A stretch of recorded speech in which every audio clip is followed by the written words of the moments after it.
Hello, welcome to another video. This is Steve, your YouTube English teacher with more B2 and C1 preparation for the Cambridge exams for English in general. And today we're talking about fantasy football, a topic that might engage a lot of people who aren't normally so interested in these kind of grammar activities. We're going to do a bit of listening and a bit of grammar, and then a bit of a treat at the end for some interactive online activities. So we've got a starter in front of you on the screen. It's use of English part 4. Can you complete the second sentence so it means the same as the first using the keyword in bold? Pause the video, try and do it. Think carefully about the meaning of the sentence, about the structures you're being tested on. The second one particularly is a nice little grammar logic twist that you have to put on it. Notice it says deserve, not deserved. And here come the answers. Obviously I sort of agree with these sentences. Let's not be ironically patriotic. England have a great team at the moment. They can be exciting to watch. I think they've got as good a chance as anyone. I might not say they're guaranteed, but they've got as good a chance as anyone. Anyway, another way of saying this with bound is, of course, if it is guaranteed, then it is bound to happen. It is bound to happen. I would say England are bound to win. I say are because I'm English, so British English, we treat teams and groups like music groups and so on as plural because there's 11 people in a football team, so we treat it as plural. If you said is, that's American English, it's still fine. But the point is, bound is like an adjective, is followed by the infinitive. The second sentence then, well, if England played better, then they didn't deserve. Well, that's the answer, isn't it? They did not deserve to lose. Deserve is used with the infinitive as well. It's a verb that's used with the infinitive. And obviously, if they played better and should have won, then they did not deserve to lose. That makes sense. Okay, let's get into the main point of this class. We're going to do a listening, which is a bit like listening part 3 for C1, part 2 for B2, is the multiple choice. There's an interview and then multiple choice questions. So we're going to watch a video. It's a video because we can do that. Obviously, in the real exam, it's not a video, it's just an audio file. But it's Jamie Carragher predicting the Euro 2024 winner. Jamie Carragher, former Liverpool and England defender, who's on lots of podcasts and TV programmes talking about football. He has quite a strong Liverpool accent, so it's pretty unintelligible, but sometimes you have to listen to different accents, so it's a good skill to learn. Not everyone speaks as well as me. Some people speak in their strange barbaric accents. So anyway, let's get into this. The first question is going to be, why did the presenter mention the last World Cup? Let's get into it.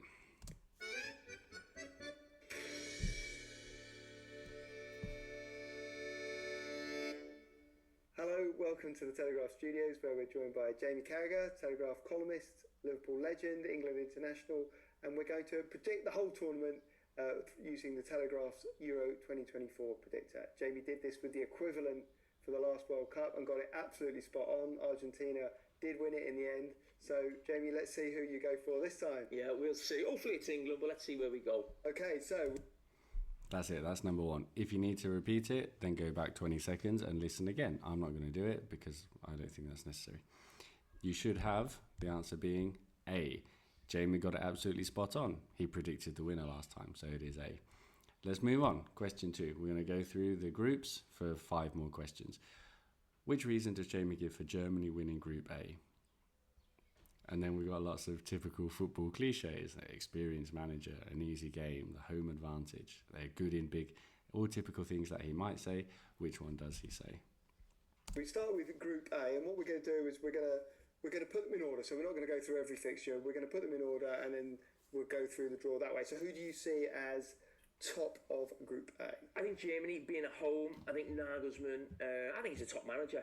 I think it was a mistake for Bayern Munich actually to get rid of him. So I think they'll top the group. I think the first game's against Scotland, isn't it? Mm-hmm. So listen, that'd be a great game. You know, Scotland will bring the numbers over, but I actually see Hungary joining them. You're impressed by them? Yeah. They've done well against England in the recent past? Yeah, they've done well. And that should be enough to get the answer. Listen again if you need to, double check. And the answer should be C. Being at home, I think they'll qualify. A didn't say he was experienced, said he's a top manager. B said Scotland will bring the numbers, not that it will be easy. And D, not really mentioned, or maybe mentioned sort of about Hungary.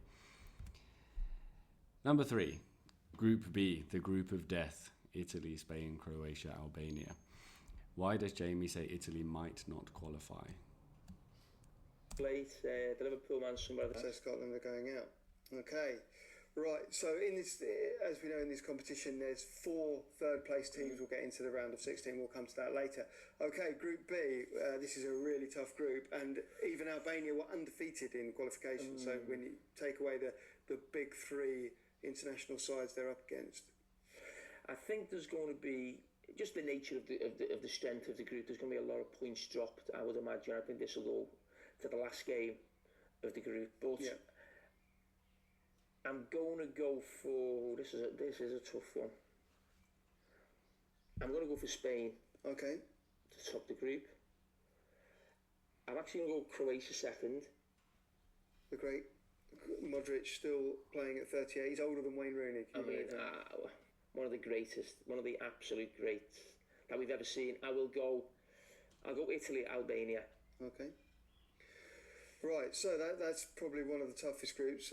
Now we come Italy may not, if the third place team in that group may actually not go through if there's so many points taken off each other. That's going to be one of the issues with this new format.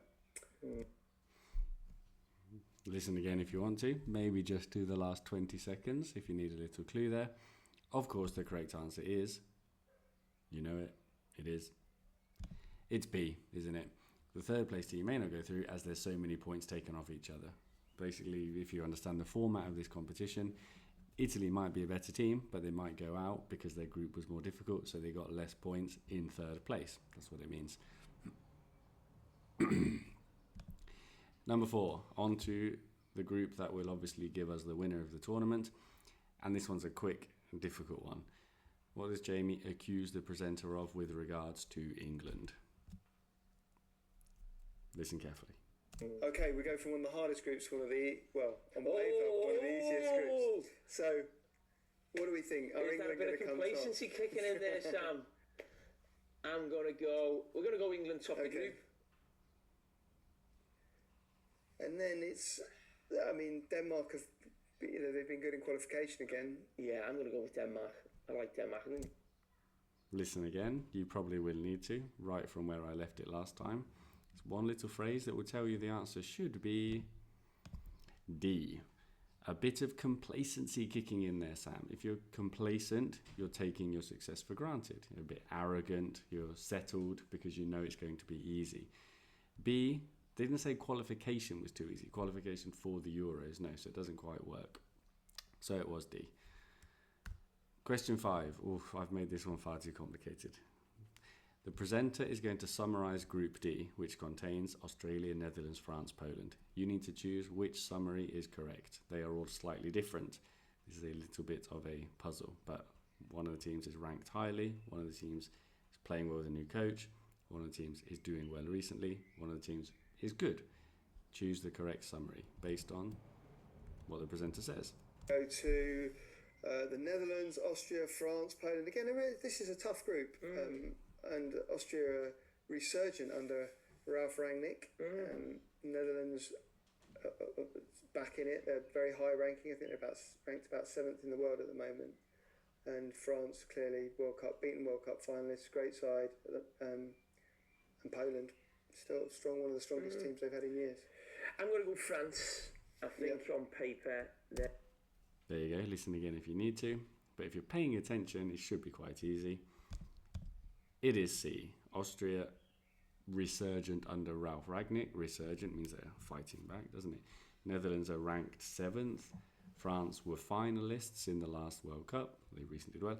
And Poland, the strongest team they've had in years. Strong, good team. Okay. And the last question. Why will Romania finish second in Group E? Maybe the big Virgil. So we go on to another group which features an undefeated team, which is in qualifying, which is Belgium. Maybe the tail end of that great generation. Yeah, Belgium topped the group. Romania also undefeated in qualification. Was a very, That's very why late. they're going second. So. There you go. They'll be delighted. I'm going to go Ukraine third. Okay. Well, there you go. That's the end of Romania. What is the reason why they will finish second? Listen again if you need to, as you would in a B2 or C1 exam. And of course the answer is they didn't lose in qualification. Romania also undefeated in qualification, and that's why they're going second, Sam. I won't try and do the Scouse accent. So there we go, 6 multiple choice conversation questions at around a B2 level with some more real English, with how people really talk. So I thought that was a bit interesting to do it like that. Right, the topic of today's class then is really fancy football, because watching the Euros with your fancy football team, oh, what emotion, what excitement. It really is good fun. I do this every year, and you can really get involved with it. You can manage your team and make substitutions and talk about it with friends and family and colleagues and so on. It's good fun. So we've got what is fancy football, which, Google it if you really don't know, but this is like a little text explaining it in an interesting way, and its use of English part 2. And they're really good questions, these are. Sometimes I don't say this, but I've made some nice questions here. Questions that you need to think about the context of the sentence to get the answer. Typical B2 C1 grammar points. It's a really nice little text. Pause the video, go through it. I'm going to tell you the answers once you've done it. I won't tell you the answers if you haven't done it, so make sure you've done it. If you haven't done it, the video will just go on forever with me talking rubbish. Okay, now you've done it, well done. Here come the answers. Number 1, of course, this is a guide for how to do it. So it's for people who have no clue, no idea. You have no clue, you have no idea. No meaning zero quantity. Nice little grammar point there. In the right place is just an expression, you're in the right place. And number 3 is another nice expression. If something proves a handy ally or proves a good idea, it means it turns out to be a handy ally or turns out to be a good idea. So to prove, and then noun means it turns out to be this noun. So it's a nice phrase, that one. Simple answer, but a good bit of grammar behind it. Number 4, another typical Cambridge question. How do you find the answer? Well, you keep reading the sentence until you get to, your team. So I'm speaking in the second person. So it casts you in the role of the manager, and then you get points for your team. Based on, of course, something is based on something else, based on a true story, as we always remember. Number 6 is a relative pronoun. Players are people, so we can say who or that for this defining relative clause. And number 7 is a passive sentence, will be compared. And number 8 is an expression that means what is on the table, what you can win or lose. There are prizes at stake. So there we go, some nice typical part 2 questions there. If you did well on that, you're in a good position for your Cambridge exams, because these are the typical ones you could learn. I always say this in my videos, don't I? But learn the ones you can learn. On the exam, there probably will be a couple of phrases that you've never heard before, because you can't master every English expression in a new language. But these ones you can learn. These are typical grammar points that you should be fairly comfortable with. So learn the ones you can learn and you would be doing very well. Let's move on. Use of English part 3. So the point of fancy football is it's a fantasy in which you have $100 million to buy the players you want, and you can swap players and change them. And this is about that, how to spend $100 million. My team in the background, by the way, don't be copying my team. Firstly, because that's not ethical, is it? And secondly, because I've already made 100 transfers since I picked my team and made this PowerPoint 2 weeks ago. Every day, you have to change your team a little bit when you hear the news about this player's injured, this player started. And so that's not my team anymore, don't worry. Anyway, pause the video, transform the word in brackets so that it fits the blank. Think about the context, the kind of word you need. And the answers are coming in. 3, 2, 1. Number 1, the people who operate in defence are defenders. Number 2, suspensions is the clue, so we want a plural noun. The plural noun for injure is injuries. Slightly irregular, but one you should be getting for your Cambridge exams. Number 3, very common expression, you do something with ease. It is easy, I did it with ease. Number 4, obviously we're starting a sentence with an adverb. Ideally, you should do this, ideally with double L, because we double it. Number 5, investment, easy. Number 6, I guess most people got this, but just be careful. Aren't, this must be plural, right? Performances aren't as good as expected. And then the transfers, it depends on the availability, how many transfers you're allowed to do. At the moment, it's unlimited, which is why it's great fun. And obviously later in the competition, they are more frequent. You can make more transfers, so you're more active with transfers. There we go. There's your use of English part 3. As we know, 5 out of 8 would be passing if this was let's say this is a difficult B2 exam or an easy C1 exam. It's somewhere on the borderline. So you should be aiming for 5 for B2.